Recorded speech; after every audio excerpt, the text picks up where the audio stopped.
Terima kasih untuk Anda yang masih bergabung bersama dengan kami, dan di segmen ini kita akan review bagaimana jalannya perdagangan di sepanjang hari ini, dan kami ingatkan kembali Anda masih bisa berpartisipasi di WhatsApp interaktif kami di 0812 di 8788 di 3723 seperti yang tertera di layar televisi Anda nantinya. Dan saat ini kami sudah terhubung melalui Zoom bersama dengan Ibu Liza Camelia Suryanata yang merupakan Head of Research at NH Korindo Sekuritas Indonesia. Kita akan langsung sapa saja Ibu Liza. Selamat sore, apa kabar Ibu? Halo, sore Mas David. Baik-baik, thank you. Terima kasih juga Ibu Liza sudah meluangkan waktu di IDX Channel. Hari ini cukup menarik Ibu Liza, di tengah dorongan dari saham-saham big cap kurang memberikan kontribusi hari ini, indeks harga saham gabungan masih mampu bertahan di atas level 7.100-an. Meskipun tadi di beberapa menit yang lalu ini agak sedikit semacam perlawanan Ibu, karena indeks harga saham gabungan sempat beberapa detik di bawah level 7.100-an, kemudian balik kembali ke level 7.100-an.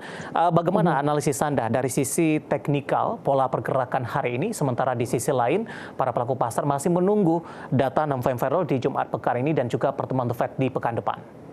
Ya, betul Mas David. Jadi kalau IHSG selama beberapa hari terakhir nih ya, ini pertama-tama kita sudah mencapai target dari NHKSI, dari NH Korindo Sekuritas. Sebenarnya kalau IHSG tahun ini akan bisa mencapai 7150, dan ternyata target akhir tahun ini keburu tercapai duluan gitu ya sebelum akhir tahun. Nah, kebetulan area 7150 sampai 7130 memang merupakan target konservatif kita for year end. Jadi saat ini kondisinya IHSG lebih kepada agak-agak dilema ya, apakah ini kita mau tembusin ke atas 7150 gitu, lebih bullish lagi, atau setidaknya bertahan di 7100 atau malah menguji support gitu. Di support terdekatnya ada di sekitar 7050. Nah, memang data-data ekonomi lah yang akan menentukan kemana arah pergerakan market ke depannya gitu, karena penting sekali di pekan ini untuk para pelaku pasar memperhatikan angka-angka data tenaga kerja Amerika, karena ada 3 yang penting ya. Kemarin sudah ada JOLTS, job opening, kemudian hari ini akan dari sektor swasta ADP, terus hari Jumat itu non-farm payroll. Nah, takutnya dari salah satu ketiga data tenaga kerja itu memberikan kejutan lagi gitu. Ada yang dirilis lebih kuat daripada perkiraan. Nah, inilah yang takutnya akan memupuskan harapan para pelaku pasar kalau The Fed tahun depan tuh udah bisa secepat-cepatnya pemangkasan suku bunga atau pivot itu di bulan Maret 2024 sesuai survei yang tengah berkembang belakangan ini gitu ya. Kalau chance di Maret 2024 itu kayaknya makin membesar nih untuk bisa terjadi pivot gitu. Nah, memang pekan ini akan lebih banyak bergantung kepada hal tersebut.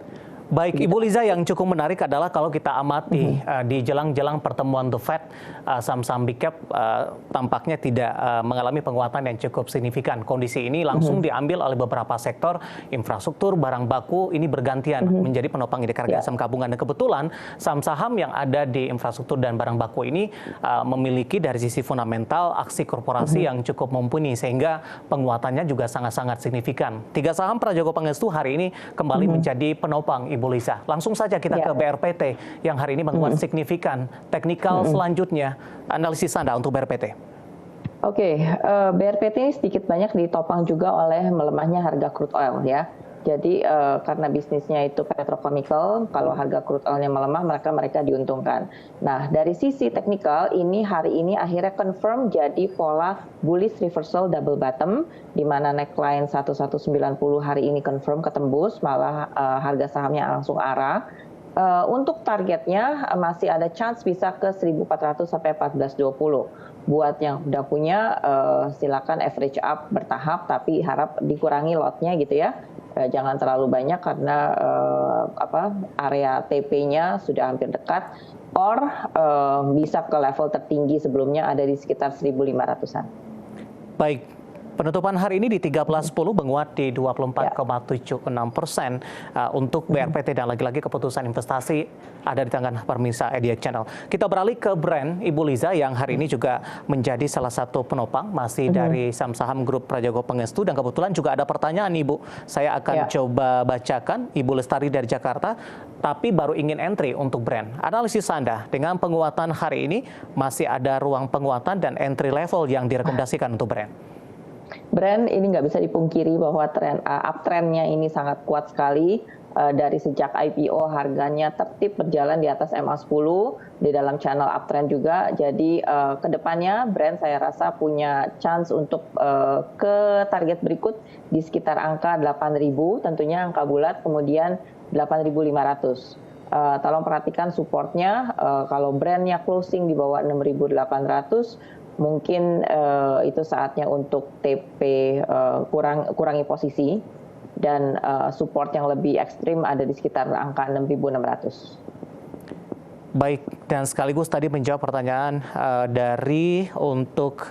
saya akan coba cek kembali untuk brand dari Ibu Lestari dari Jakarta. Terima kasih juga sudah bergabung, dan lagi-lagi keputusan investasi tetap ada di tangan pemirsa IDX Channel. Dari infrastruktur dan barang baku yang menjadi penopang Ibu, sementara yang menjadi pemberat untuk indeks harga saham gabungan hari ini datang dari sektor teknologi, ada Gotoh. Nah, ini juga cukup menyita perhatian. Hari ini mengalami koreksi dalam dari sisi fundamental. Kemarin juga baru dikabarkan Gotoh sudah mencapai kesepakatan dengan TikTok Shop. Ini tampaknya juga belum kembali mendongkrak ini. Dan kebetulan juga pertanyaan dari untuk Gotoh juga cukup banyak Ibu. Saya akan coba cek juga biar sekalian Ibu Liza ya.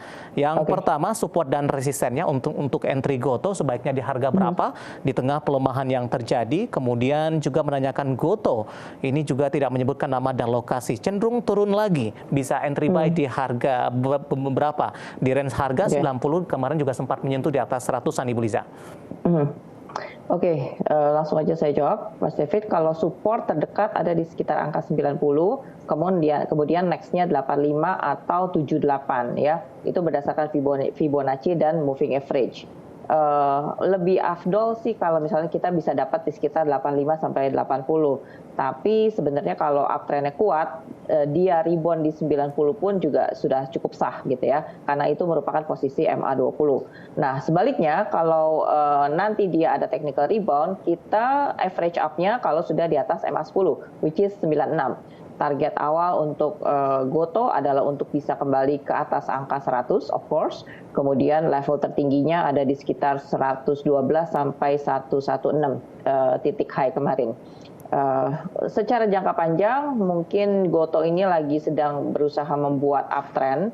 Dan saya lihat ada semacam pola bullish reversal inverted head and shoulders juga, dengan target yang lebih ideal itu ada di sekitar angka 150 sampai 160, but maybe itu untuk time frame yang lebih panjang, mid term gitu, jangka menengah. Baik. So far kita perhatikan level 115 dulu. Oke, sangat menarik untuk trading untuk Gotoh. Ibu Liza, singkat saja. Yes, berhubung lagi banyak sentimen yang melingkupi Gotoh, ini kalau ada momen pelemahan bisa kita gunakan untuk buy on weakness. Baik, analisis untuk Gotoh yang hari ini menjadi pemberat untuk indeks harga saham gabungan tampaknya terdampak aksi profit taking karena di penutupan sesi kedua kemarin setelah melemah saham Gotoh kembali mengalami penguatan yang cukup signifikan dan menjadi penopang indeks harga saham gabungan.